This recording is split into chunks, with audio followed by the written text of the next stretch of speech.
कृष्ण भक्ति रसामृत सिंधु अध्याय 22। श्री कृष्ण के गुणों के बारे में इस अध्याय में वर्णन है और आज है वीडियो पार्ट 4। भगवान का एक गुण है कि भगवान सच्चिदानंद विग्रह है। सत चित आनंद। सत मतलब जो सर्वव्यापी है, चित मतलब पूर्ण ज्ञान और आनंद मतलब आप सबको पता है। तो आनंद जो सुख से भी बहुत बढ़कर है। तो आध्यात्मिक जो तृप्ति है या आध्यात्मिकता से जो हमें एक संतुष्टि मिलती है उसको आनंद कहा जाता है। और जैसे मन जो है, अब उनमें कोई बहुत ज़्यादा विचार नहीं पैदा हो रहा है, शांत हो गया है, तो वो या किसी बात से खुश हो गया है तो मन की शांति बोला जाता है। और शरीर का जो एक सिचुएशन है उसके हिसाब से, जो फैसिलिटीज़ है उसके हिसाब से वो सुख या दुख का अनुभव करता है। जैसे बहुत ठंडा है, माइनस में पहुंच गया तो दुख है। थोड़ा सूरज निकल गया, थोड़ा 15 डिग्री तक चला गया तो उनको उस दिन सुख लगा। तो ऐसा होता है शरीर से रिलेटेड। लेकिन जो आनंद की बात है, हम कितना ही मेटेरियली ऑपुलेंट हो जाए, अर्थात सब कुछ हमें मिले सुविधाएं, फिर भी एक व्यक्ति को आनंद प्राप्त नहीं हो सकता है जब तक वो कृष्ण के शरणागत नहीं होते हैं। मेटेरियलिस्टिक बातों में एक उदाहरण आता है, जैसे कि इस मटेरियल वर्ल्ड यानी भौतिक जगत का जो माता है वो शिव जी की पत्नी है सती देवी, और उनका जो पोजीशन है वो बहुत ऊपर है, वो बहिरंगा शक्ति है कृष्ण की। लेकिन जब उनके पिता दक्ष ने शिव जी का इंसल्ट किया, अपमान किया, तो इस बात से सती देवी बहुत दुखी हो गई थी और इस दुख के कारण उन्होंने अपना शरीर छोड़ दिया था।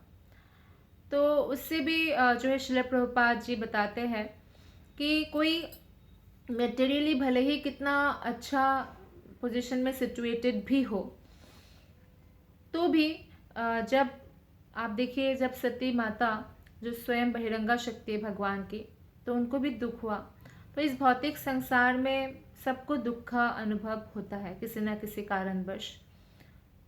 लेकिन आध्यात्मिक संसार में जो है ये आनंद से परिपूर्ण है। आध्यात्मिक संसार आनंद से परिपूर्ण होने का ये भी कारण है क्योंकि वो भगवान की अंतरंगा शक्ति द्वारा परिचालित होते हैं और भगवान स्वयं वहाँ पे निवास करते हैं।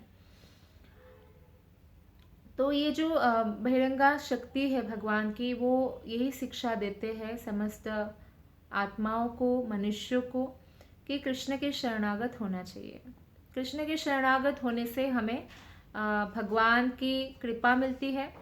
और जब हम देखते हैं जैसे कि भगवान शिव जी के 2 प्रकार के तो मानने वाले होते हैं, जो कुछ लोग भौतिक चीज़ों को मांगते हैं और कुछ लोग उनको ही बस कुछ मांगे बिना उनकी सेवा करते हैं, पूजा करते हैं।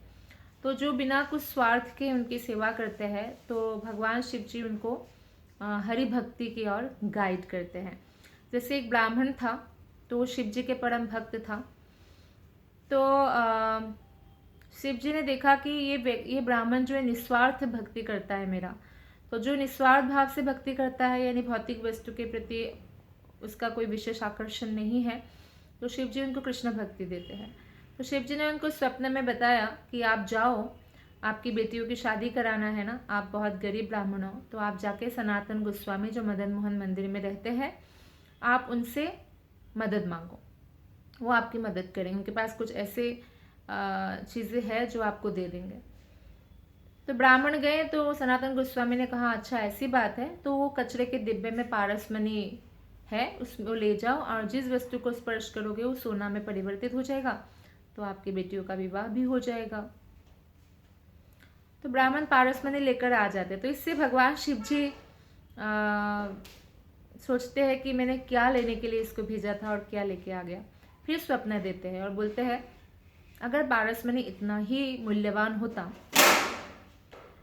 तो क्या ऐसा वो कचरे के डिब्बे में रखते हैं? उनके पास इससे कई अधिक मूल्यवान वस्तु है, वो मांगो आप जाके। तो फिर ब्राह्मण गए नेक्स्ट डे और बोला कि क्या आपके पास इससे भी अधिक कोई मूल्यवान चीज़ है?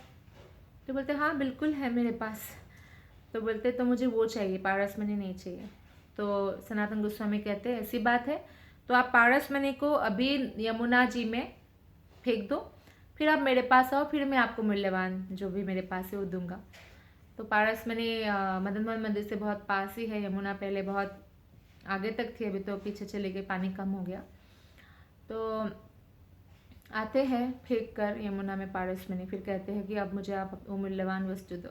सनातन गोस्वामी उनके कान में महामंत्र देते हैं, हरे कृष्ण कृष्ण कृष्ण हरे हरे, हरे राम राम राम हरे हरे।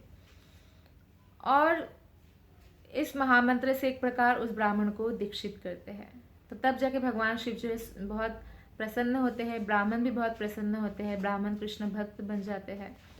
तो ये क्यों देते हैं भगवान शिव जी? इसलिए देते हैं क्योंकि कृष्ण भक्ति से ही कोई संपूर्ण रूप से आनंदमय जीवन बिता सकता है। नहीं तो इस भौतिक संसार में हमें कितना भी कुछ मिले, हमारा मन कभी भी सेटिस्फाइड नहीं होता या शांति या सुख पूर्वक नहीं रह सकता है। जब मन 24 घंटा कृष्ण में स्थित रहता है ना, तभी वो सुख में या शांति में या पूर्ण आनंद में रह सकता है। तो भले ही कोई जैसे निराकारवादी होते हैं, कुछ लोग मायावादी होते हैं, तो भले ही कोई भगवान के जो ब्रह्म तेज है, ब्रह्म संहिता में वर्णन है कि जो ब्रह्म तेज है भगवान के शरीर से निकला हुआ ज्योति है, और भले ही कोई ब्रह्म तेज में भी विलीन होने की आकांक्षा करे, जिसको सायुज्य मुक्ति कहते हैं, लेकिन उसमें भी जो है वो चिंता से मुक्त हो जाएंगे। ऑब्वियसली हमने अभी तक बात किया कि मटेरियल कोई भी चीज़ें हमें सुखी नहीं बना सकते, और जो भगवान की बहिरंगा शक्ति है वो भी फैसिलिटी प्रदान करते हैं, भक्तों को मदद करती है, और भगवान की बहिरंगा शक्ति ही अंतरंगा शक्ति में परिवर्तित हो जाते हैं जो कृष्ण की शरणागत भक्त होते हैं। जैसे कि इलेक्ट्रिसिटी है, तो आप गर्मी में एसी ठंडी हवा देती है, राइट, और सर्दी में आप हीटर के रूप में भी यूज़ कर सकते हैं। तो ऐसे ही भक्तों के लिए भगवान की शक्तियाँ जो है परिवर्तित हो जाती है और उनको सहायता करते हैं ताकि वो भगवत धाम जा सके।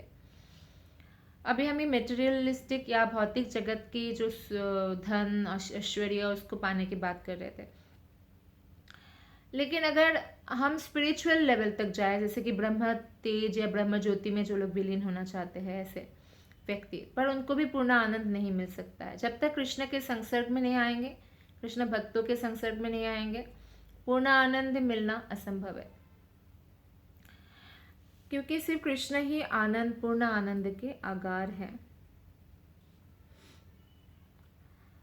तो इसलिए कोई भी भक्त जो है ब्रह्म तेज में तल्लीन होना नहीं चाहते, क्योंकि वहाँ पे वो आनंद नहीं है।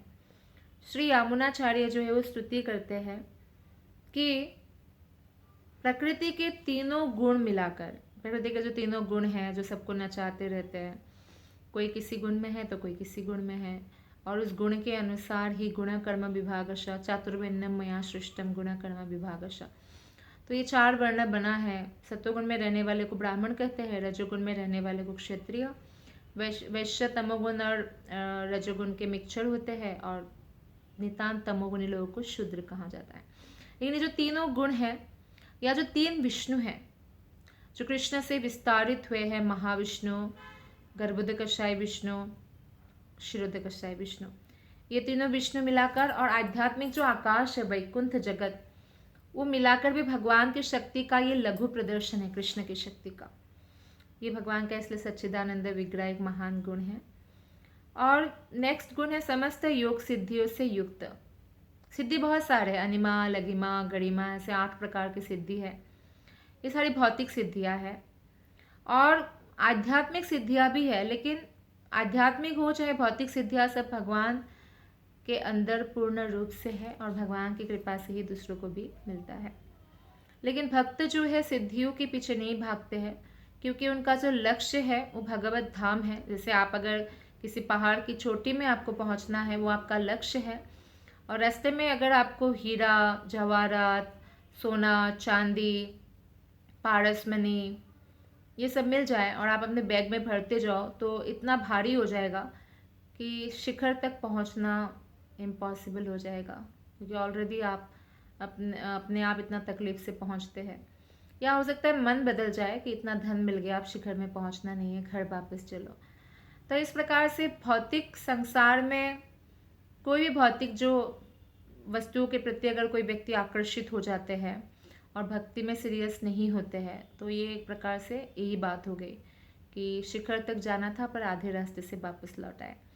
या कई बार सिद्धियां मिल जाती है तो सिद्धियों के बल पर कई कार्य करने लग जाते हैं या उसको उससे मज़ा आने लगता है।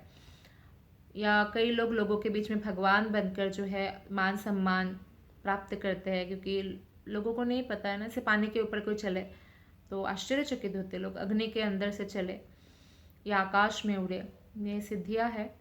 तो इससे लोग सोचते ही भगवान है, तो वो भी होता है। तो फिर हमारा जो लक्ष्य है कृष्ण प्रेम प्राप्त करना, वो हम फुलफिल नहीं कर पाते हैं। तो इसीलिए जो है भगवान के जो भक्त है और जो एकदम उत्तम भक्त बन जाते हैं, उनके दरवाजे में सिद्धियां हाथ जोड़कर खड़ी रहती है कि उनका उपयोग करें। लेकिन भगवान के भक्त उनको हाथ जोड़कर प्रणाम करते हुए कहते हैं, माफ़ कीजिए, मेरा लक्ष्य जो है कृष्ण प्रेम है, कृपया आप चले जाइए। तो ये भक्त की महानता है, ये उनकी हम्बलनेस है कि वो भौतिक वस्तु तो क्या, जो सिद्धियाँ है, अनिमा लघिमा आदि जो भौतिक सिद्धियाँ है, उसको भी प्राप्त करना नहीं चाहते, जिसके लिए योगी कई सालों तक कठोर तपस्या करते हैं। क्योंकि ये सब चीज़ें हमें रास्ते से भटका देते हैं, हमारे लक्ष्य तक हमें नहीं पहुंचने देते। नेक्स्ट है कृष्ण की अचिंत्य शक्तियाँ, ये कृष्ण का गुण है। कृष्ण सर्वत्र विद्यमान है, हर जगह है, हर प्राणी के भीतर है। कई बार देखिए, आप किसी व्यक्ति को नमस्कार करते हैं या हरे कृष्ण बोलते हैं, अगर व्यक्ति अहंकारवश आपको रिप्लाई नहीं भी करता है, तो भी उनके हृदय में जो परमात्मा है वो आपके सद्भावना को, प्रणाम को, सम्मान को ग्रहण करते हैं। तो एक भक्त हर एक व्यक्ति के अंदर, हर एक प्राणी के अंदर कृष्ण का दर्शन कर पाते हैं परमात्मा रूप में। और इसलिए जब हम प्रणाम करते हैं तो एक्चुअली हम परमात्मा को ही प्रणाम करना चाहिए, शरीर को नहीं प्रणाम करते। शरीर तो जड़ है आत्मा के बिना, और आत्मा भी कैसे कुछ करे परमात्मा के बिना, कृष्ण के बिना। और जब हम किसी वैष्णव को प्रणाम करते हैं, एक्चुअली हम विष्णु को ही प्रणाम करते हैं। क्यों? क्योंकि वैष्णव के हृदय में भगवान निरंतर निवास करते हैं। तो महारानी कुंती ने जो स्तुति की है उसमें कृष्ण की इस अचिंत्य शक्ति का उल्लेख है।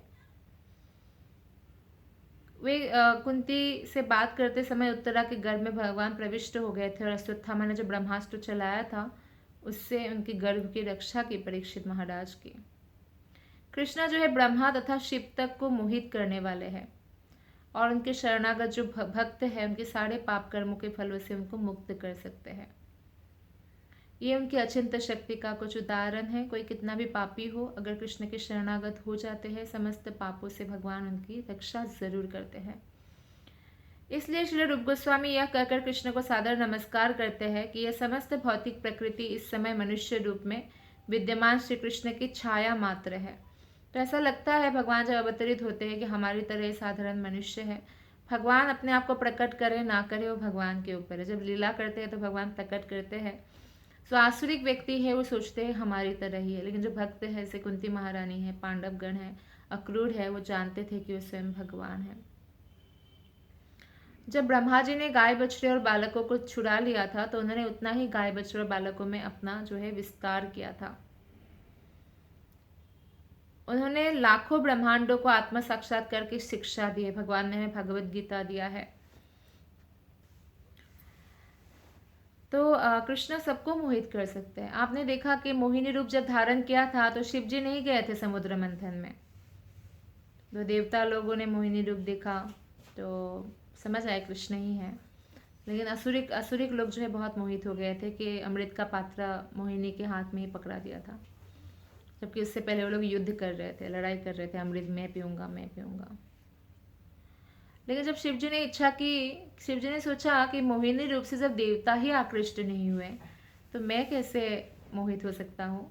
तो भगवान से प्रार्थना किया कि मुझे भी मोहिनी रूप देखना है। लेकिन भगवान ने इस बार दूसरा मोहिनी रूप धारण किया, क्योंकि भगवान को पता है जो माया के पति है, जो पार्वती जी, जो दुर्गा देवी है, जो माया देवी है, उनकी पति है, तो वो जब फिर भी ध्यान मग्न रहते हैं, हमेशा कृष्ण नाम जप करते रहते हैं, मोहित नहीं होते हैं माया से भी, तो उनको भला मैं वो देवता वाला मोहिनी रूप से मोहित नहीं कर पाऊंगा। तो इस बार शिव जी के लिए वो दूसरा मोहिनी रूप धारण करते हैं। तो शिव जी, पार्वती जी बगल में ही बैठी थी, उनको छोड़कर सब सुध-बुध खो जाता है और उस स्त्री के पीछे भागने लगते हैं। और भागते हुए देवता, साधु, ऋषि, मुनि सब लोग देखते हैं। तो भगवान किसी को भी मोहित कर सकते हैं।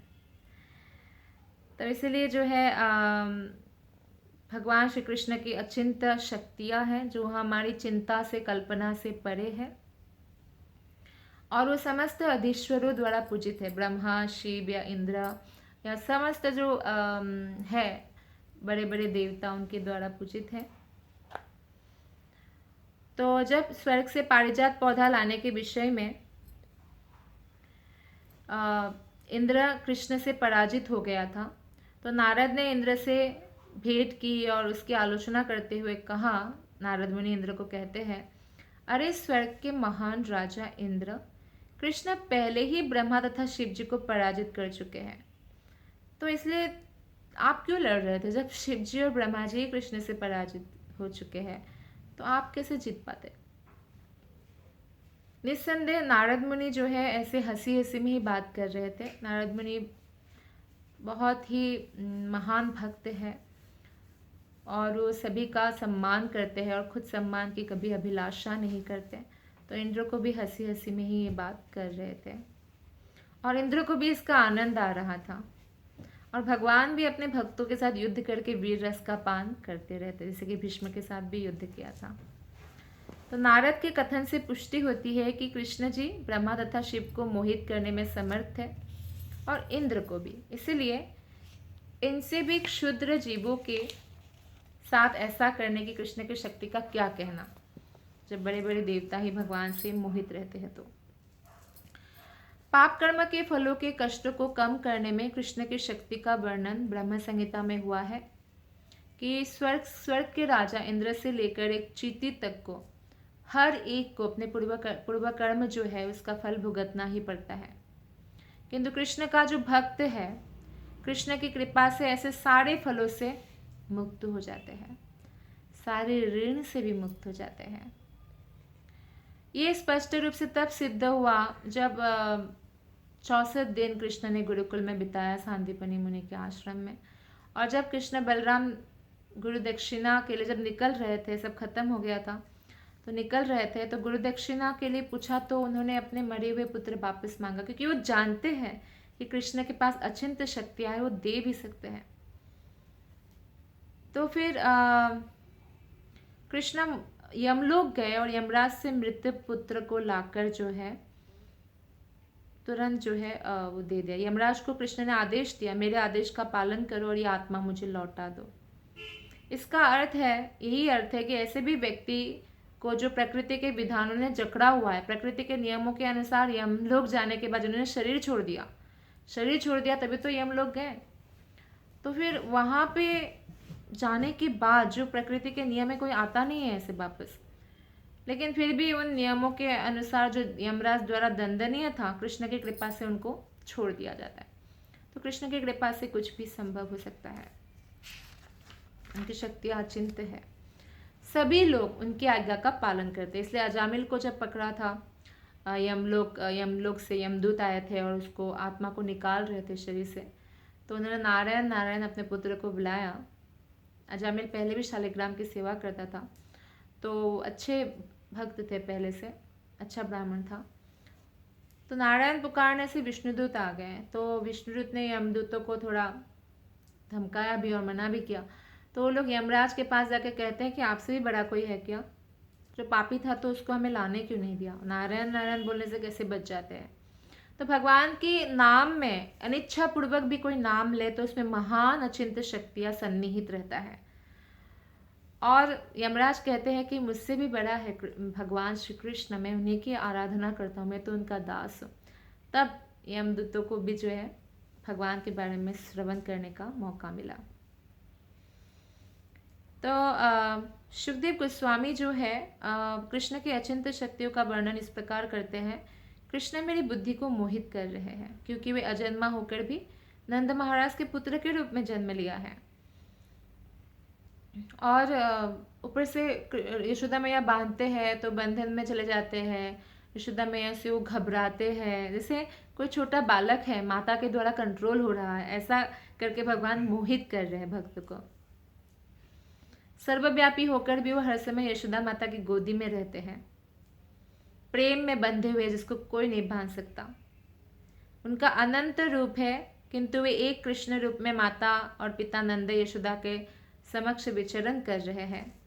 ब्रह्म संहिता में यह भी कहा गया है कि यद्यपि श्री कृष्ण अपने दिव्य धाम गोलक वृंदावन में नित्य निवास करते हैं, फिर भी ये सर्वत्र, यहाँ तक कि हर परमाणु के भीतर भी भगवान रहते हैं। नेक्स्ट गुण है कृष्ण के शरीर से असंख्य ब्रह्मांडों की सृष्टि होती है।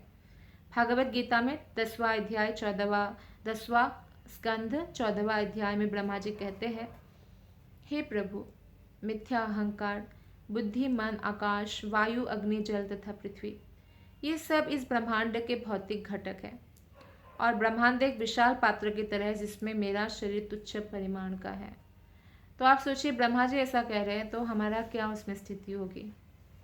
समस्त 14 भुवनों में 14 जो प्लानिटरी सिस्टम्स है, उसमें पृथ्वी सबसे छोटा है।